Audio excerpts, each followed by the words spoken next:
Hello, ladies and gentlemen, and welcome back to another Neki broadcast. Today we are taking risks. Now, there are a lot of situations when you might be forced to take risks.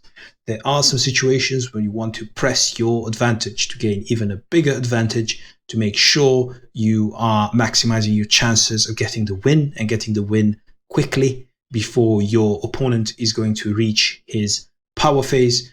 And some other situations when, again, you have no choice or simply you feel inspired to take risks. And I will show you I intend to do 3 videos where and how to take risks, either intelligently or, try to minimize the damage. I mean, you're taking risks, but at least you can minimize the risk you are taking, or maximizing it depending on which side you are. Okay, so this game was a game played against Earthcake on Welding Channel, and he is Drake. He particularly hates Drake as a faction, and obviously I have no idea what he is at this point. He is going to probably make some comments. Okay, what is going on here? Give me some recruits, Earthcake. What are you doing? Finally, some recruits coming from Earthcake. So the fighter recruit I particularly like because fighters are incredibly mobile on this map. They could go from side to side and help reinforce. I think he's a bit heavy on skirmishers. However, this can work. You obviously need a healer. You obviously need a Saurian skirmisher, so this can work. However, I would have liked to see the skirmishers on the left-hand side because you can actually put some pressure during the night. Whereas if you just go on the right-hand side with these units, it's difficult to put pressure here, especially since his fighters, they seem to be going left. Anyway, so I'm going to view the full map here. So he made some comments about his faction. However, I disregarded them. I thought he was making, he was playing mind games with me. Therefore, I went with 2 guardsmen. Guardsmen are incredibly useful against Orc, are incredibly useful against Loyalist, and they are the way to go to basically survive until you build up a sizable force of strong Dwarvish units. I love guardsmen. So if you play against me and you're thinking about rushing me, well, think twice, because if I am dwarf, I will have some guardsmen waiting to stop you. So with this being said, I do keep a bit of an aggressive option in the background because I do have a thief and a footpad, and this can go around and the thief can backstab. Also the griffin can go around and then the thief can backstab. So however, this would slow me down. The 2 guardsmen would slow my attack down. Anyway, enough about my critical analysis of the first recruits. So let's see how my opponent played. Now, he actually was very concerned about recruiting these, about taking these villages, as many as possible, which is fine. But this means he won't be able to make an attack here. And it's a bit curious to me that he split his units equally between the 2 sides and that he has 3 units on the left-hand side. That is, in my opinion, a bit too much. Anyway, we shall see now how I decided to play it. Again, I don't know whether he's Drake or not. Now I know that he's Drake. And what I did, basically, I said, okay, I should probably take advantage. I should abuse the fact that I'm playing versus a Drake faction, and I should make sure that I put a lot of pressure during the first night. It would be difficult to do with these 2 guardsmen. However, guardsmen, they do have Pierce, so from this perspective, they actually deal okay damage versus Drake, and also in terms of taking damage back from the Drake. They are great in defending, as we know, due to the steadfast ability. So they are not too bad versus Drake. So I can actually push with these guardsmen versus Drake. And 1 thief per flank, that is absolutely standard. They do deal a lot of damage. Now, Earthcake does try to make something happen on this left-hand side. I don't agree to this. Because it's afternoon, this will do absolutely nothing. I know, he knows, he's not serious about attacking, so there's really no point in all this charade. Plus, this flank with all these drakes is very susceptible to an attack because he has absolutely no chaotic units, so backstab for the win. So I don't see the point. Plus, this makes this particular right flank incredibly open, especially since this Saurian decided to go left as well. He is probably thinking of making an attack with the Saurian. However, 2 units on this side with Griffin and Thief coming, that's not going to be too great for him. So this is what I did. I basically said, okay, I'm not going to take you seriously on this side. I'm just going to push my units forward, and I'm going to obviously scout with my footpad. And at this point, I saw that there are 3 drakes here. So I thought that's a lot of drakes. This side might be open. Then I scouted on the right-hand side with the Griffin just to make sure. And when I saw this Saurian Augur all the way back here, then it occurred to me that I can start taking risks and press my initial advantage, right? Faction matchup, the fact that he only has 2 units on this right-hand side. I can press it further. So basically, what I did is I decided to attack this glider now. The glider has 9-2 slam, but due to impact resistance on the Griffin right and negative impact resistance, it has actually 10-2 slam. So if you look at it, the glider has more hit points than the intelligent quick Griffin. Plus, if the glider would have dealt some damage to the Griffin, then the Griffin would have most likely have to pull back. Remember, Griffin is an expensive unit. I can't really afford to lose one during my push. So attacking this glider was not the best course. I mean, it could have backfired, right? So there was a risk associated to it. However, since there are no units here, I would say it's a medium reward, medium risk situation. So I went for the attack. I said, why not? No matter what happens, I think I would be in a decent position on the right-hand side. At least I would make his Saurian Augur walk left and right, lose some time. I'll be able to push on the left-hand side as well. So I went for it. Now, it's not my fault. I hit 2 out of 2, right? So I hit 2 out of 2, which is great. This means I can take more risks, right? I'm not stopping. I am going to be willing to take more risks. So this is the case where you notice that your opponent is in a particularly vulnerable position and you decide to take advantage of that, take more risks, make yourself in a... Okay, so sorry about that. There was a bit of an interruption. So I took the risk, so now I am keen on taking more and more risks. So let's see how this game played out. Again, recruiting a thief, that kind of builds upon my risk taking. So more damage, 4 units, a lot of chances to backstab. So, and of course to discourage any kind of aggression on this side, my leader. He recruits a fighter, which I'm not sure what to say about. I mean, it's a valid recruit. It makes him strong during day, but this means he needs to be able to defend until day. I mean, this thief cannot reach this village. From this perspective, fighter is in okay perspective. However, I would like to point out that this fighter is in the middle. So it can either go left or right. This is a bit of an indecision. So sometimes it's great. You have to see how things play out on each flank, which flank does require reinforcements. But sometimes you do need to take the decision as the general of your army, as the leader of your army, right? You do need to take the decision where this unit is actually most needed.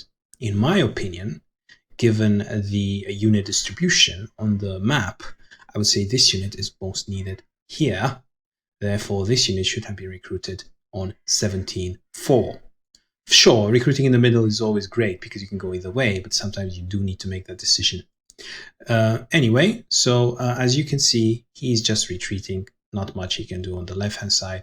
He still has 4 units, more or less, on the left-hand side. And look how far this fighter is from the glider. So fighter was recruited in the middle, far away from the glider. This particular auger is, again, not quick. Therefore, it cannot reach this particular tile, for example, swamp. And talking about for example, so it cannot reach the swamp. For example, my Griffin Rider can reach the swamp. This fighter cannot reach the swamp. This auger cannot reach the swamp. Sure, the skirmisher will reach the swamp, but really, do you want to exchange hits as a skirmisher versus a Griffin Rider? I can even hear this skirmisher saying, "No, master, please don't make me fight against this Griffin Rider." So I can even hear him say that he will never attack a Griffin Rider. Therefore, there is an opportunity for me to take more risks, especially considering that everything went so well last time and this glider is low HP. Also, it is dusk, therefore this glider deals less and less damage as the time goes on. Sure, the leader can reach here. The skirmisher can reach here. However, I feel that is not enough. So again, more chances for me to press my advantage. It's only very early on in the game and I only have a limited amount of units attacking. However, I'm keen to take this risk before Drake faction builds up its numbers. So as you can see, I went for the glider, and of course it's not my fault that this Griffin hit 2 out of 2. Sure, it was the high reward situation, but there was also the high risk situation where this glider would have hit 2 out of 2 and would have survived, and then I would have been in a situation where Drake Flare with the glider and with the skirmisher, again the skirmisher willing to take risks, would have killed my Griffin Rider. I was lucky in a sense because the first scenario happened, the former scenario happened rather than the latter, so my Griffin Rider survived. This is what can happen when you take risks. If you don't do anything, nothing will happen, right? So I did something happened. That's great. So now, considering that I have 1 unit killed, now my risk appetite is sky high. I am willing to take more risks. So as you can see on the left-hand side, I am also building up. I'm basically trying to prepare a backstab here. And again, this footpad in itself is risk-taking, but it's night. The Drake fighters, they deal their minimum damage, so it's a calculated risk. But even if the fighters gank on this footpad, then this particular thief can make quick work of 1 lucky Drake fighter. I think my shortcoming in this game is recruiting Dwarvish fighters. So basically, I was prepared. At one point, this whole aggressive style of play, taking risks, attacking units, exchanging blows, right? I would have expected this to fail eventually, right? I mean, you get some mileage out of it, right? And at that one point, you run out of steam. So when you run out of steam, you do need these sturdy dwarf units to transition into a more steady game. So I had a backup plan.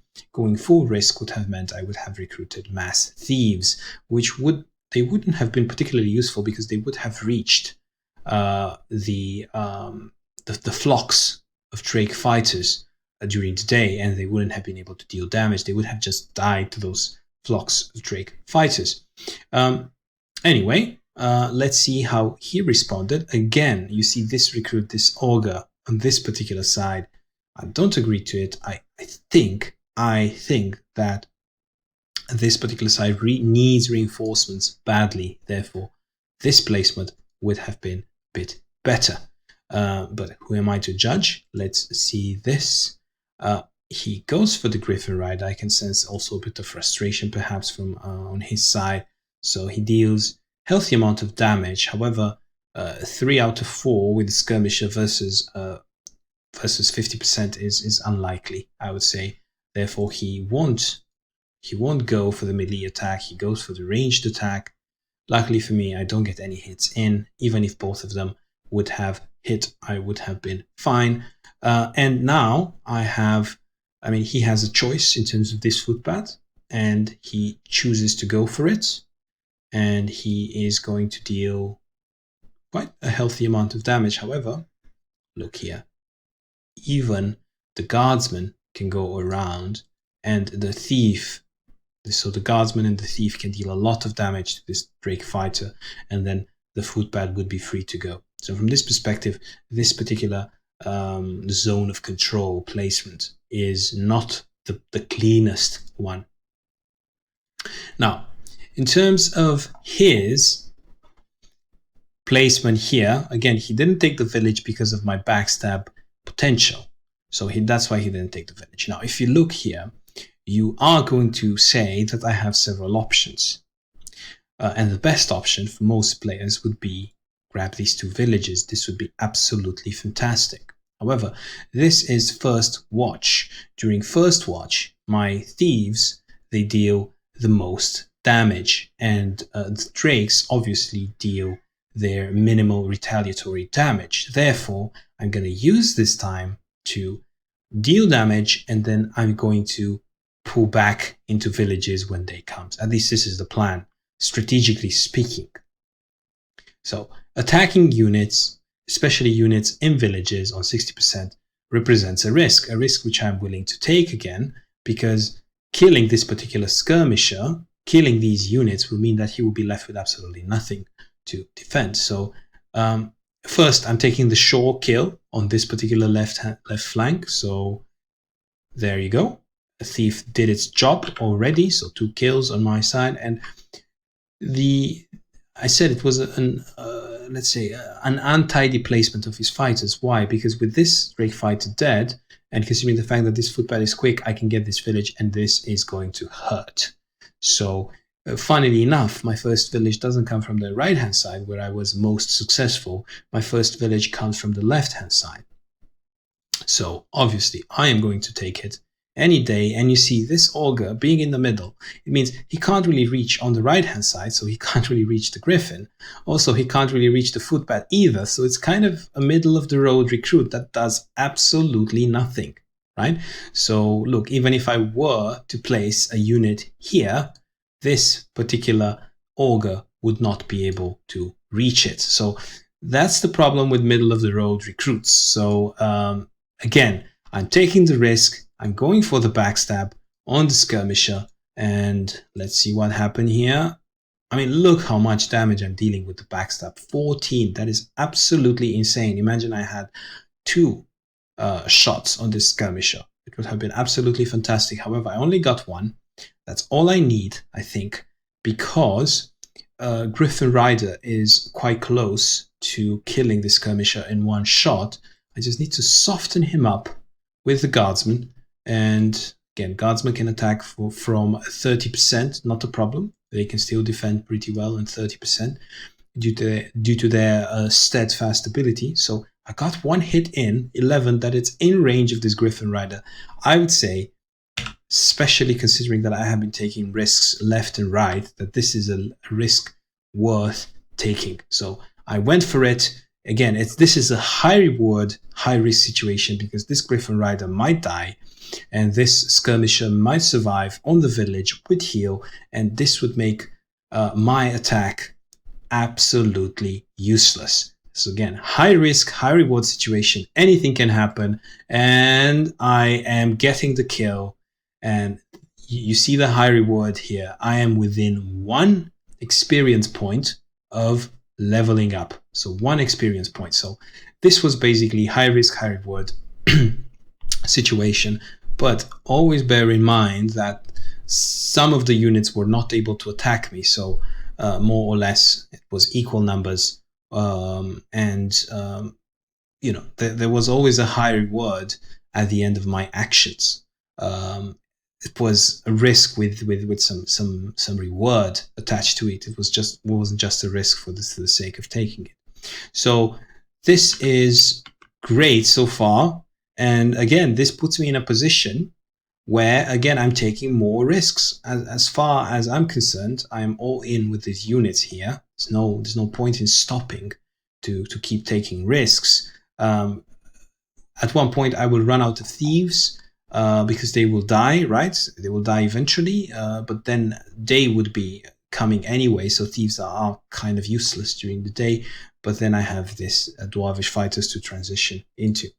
But let us see here again, preparing for backstab, and let us see how he played. Again, I'm doing these Dwarvish fighters. In hindsight, perhaps it would have been better to recruit quick units like thieves. Anyway, he is going to prioritize this particular thief, and I don't blame him.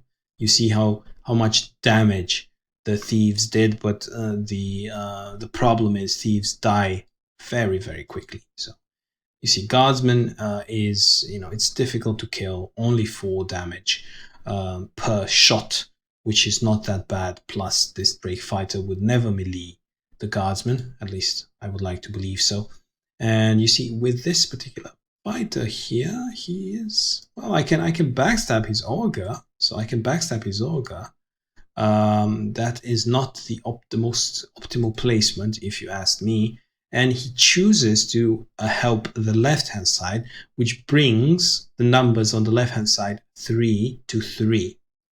I don't agree with this. I think an augur here would have absolutely stopped me in my tracks, but he doesn't know what's coming. He doesn't know that there is absolutely nothing coming.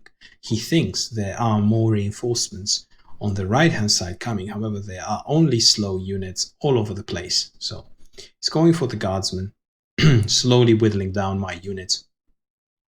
And he's going to go for the footpad. This is really important. And my footpad is on 70%. And he is defending absolutely brilliantly. Now, this can happen on 70%. I would have expected 1 hit to go in, which would have put me in a more difficult position. Again, the risk paid off. 70% villaged footpad survived. I can even take this village. I can even backstab here if I want to do so. And yeah, he's thinking about covering this augur, but it's just not worth it in the end.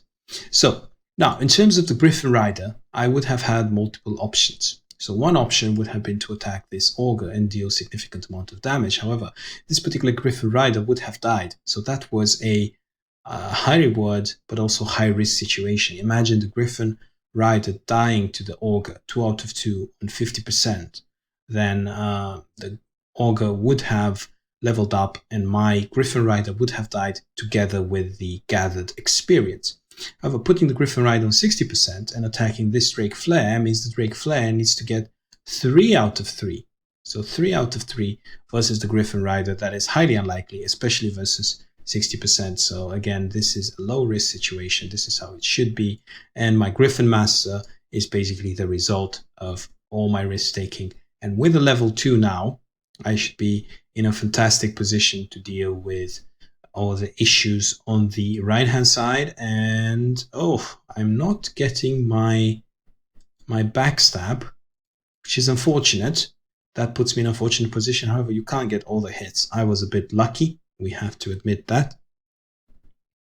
I took my risks and it just worked out for me every more or less every time. So from this perspective, it's better to heal the guardsman, get a village, because I think the damage dealing days on this side are over, and I would just see how I play the rest of my turn, which shouldn't be okay. So I am going for this Drake fighter because, again, my risk taking appetite is quite high at this moment. It's 3 units versus 3 units, and having a Drake fighter which is almost dead, it's putting him in it's putting him in a very, very difficult situation. So plus it was night before, therefore my thief was able to reach its full potential in terms of damage. Okay, so he is going to go for the footpad. I can't blame him. Finally, some hits versus 70%, and my thief is in a ton of trouble. And there you go. You see how quickly you can lose these outlaws. So they are on 60%, 70%. They survive and they dodge, and the thieves with backstab, they deal tons of damage. However, once dawn comes and Drake starts dealing some damage, or Drake starts hitting a bit versus 70%, they die in a heartbeat. So suddenly the situation is level. However, my guardsmen, they are on villages, and they would be significantly tougher to kill than the outlaws. Plus, through all my risk taking, I got a level 2, and this should be put me in a great position. You see, they are easy to kill. They do die quickly when you hit them. However, they can also dodge, so you get some of this embarrassing situation where this particular ogre will have a difficult time dealing. 3 out of 3 with the ogre. That hurt. So guardsman is almost dead. So this is going to be interesting here with an almost dead guardsman. What is he going to recruit? More fighters. Perfect recruit. And now finally he puts this fighter on this side because he realizes he needs help on this side. There is one in the middle who can go either way. However, he needs help on the right hand side. Now, from my perspective here, finally got my dwarvish fighter. After so long, I finally got him to help, more or less. From my perspective, I need to take care of this ogre. It is absolutely key that I need to take care of this ogre, simply because it's very close to leveling up. And yeah, there it is. Backstab there. Now,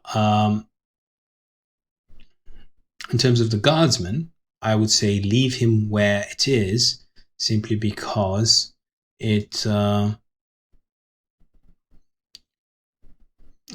only one unit can kill him. Only one unit can attack him, and provided with leadership from behind, this unit could deal a lot of damage, even kill the guardsman. However, I felt that getting more villages at this point hurts our Drake player more, and having him, now I want him to go around fighting units, and I want myself to grab those villages so I could get a steady income from preparing my second cycle attack. So from this perspective, this is what I was thinking. I went into a prioritized village mode because I couldn't. I felt that I couldn't do much at this point. My thieves were dead. He was replenishing his army, so I needed to stay in these villages for as much as possible and try to prepare for another night attack. So he goes for that particular guardsman. 2 out of 2 versus 50%. That was a risk, again, that I took while trying to prioritize villages. It didn't pay off. But by this time, I think I'm so far ahead. And this is an important, that, so far ahead that it doesn't even matter. Now, this is an important situation, right? I have 2 villages, 3, so he's not recruiting anytime soon, right? He is basically out for blood. He wants to kill units. He wants to kill units. He wants to gain experience. All these units, 1, 2, 3, 4, they are aimed at my Griffin Master. I can bet you they are aimed at my Griffin Master. So I need to get my Griffin Master out of here to safety. One way to play it would be go on 60%, hit this Drake fighter, and then backstab with the thief and take risks. However, that would not have a high reward attached to it, simply because it's day, it's morning. My thief doesn't deal that much damage. The Drake fighter does deal a lot of damage, so I did not play that. However, I noticed that on this particular side, the Drake fighters are injured, plus he's going for the guardsman, so it will take him a while to kill the guardsman, and he will get his Drake fighters injured even more. So I thought, okay, I can keep pillaging with this Griffin Master and take myself away from this Drake Flare. You see, the Drake Flare cannot reach the village. I'm particularly scared of this Drake Flare simply because it has ranged damage, right? So I get away from 4 units, more or less. This one can reach me. And then I get myself a range of 1, 2, 3, 4 units.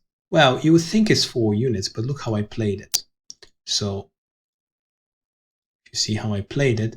I basically used the Dwarvish Thunderer to restrict the movement in this area.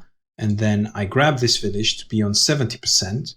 And then when I grab this village, you can see how, so there is 1 slot on grass, another slot on grass, so 2 slots on grass for 3 units. So it's actually 2 units can attack me, plus a third one. And this particular third one can attack me from grass or from water. So now, instead of having a ranged level 2 hit my Griffin Rider, I have basically a Saurian Ogre who does not deal that much damage during daytime, and some injured fighters that are going to attack me. So I basically said, look, you want to hit with all these units, hit, but you're going to hit 70%. You want to hit this, you will be hitting from 30%, and you will be taking a lot of risk yourself. So from this perspective, so he does get some hits there. However, here you see what can happen when you are attacking from 30%. So he's going all in, no hits. He even gives up on attacking the Griffin Master from 30%, and he's going to go for the 70% target. But at this point, it's GG. I think he has mentally given up. And yes, Earthquake has surrendered. So again, it was not, let's say, a standard game. I did put a lot of pressure during the night, and not even a sustained pressure. It was basically taking risks with this particular Griffin Rider and then backing it up with backstabs left and right. Also focusing on unit kills rather than getting villages. Getting villages is risk-free, right? So it's basically 100% guaranteed income, plus defense, plus healing on your side. Going for the enemy units, it poses a risk because usually the enemy units are in reinforced positions. Anyway, there are many situations in Wesnoth where taking risks is can be beneficial. It could also backfire. This could have been a completely different game. I could have lost my Griffin and transitioned into a more steady game with Dwarvish fighters. However, the fact that I took risks, it enabled me to close the game early on before Drake reached its power peak. I hope you, ladies and gentlemen, liked it, and I do intend to create 2 more videos on risk-taking, which basically have different factions and different contexts attached to it. Because you could be forced, you could be willingly taking some more risks to end the game early, or you could be in a situation where you are defending and you have to take risks to make your defense stronger, force the opponent to make some aggressive moves that could backfire or could get you killed. Of course, it can go either way. Anyway, I do intend to make at least 2 more videos on risk-taking. If you, ladies and gentlemen, would like more, please leave comments below, and as usual, please don't forget to subscribe.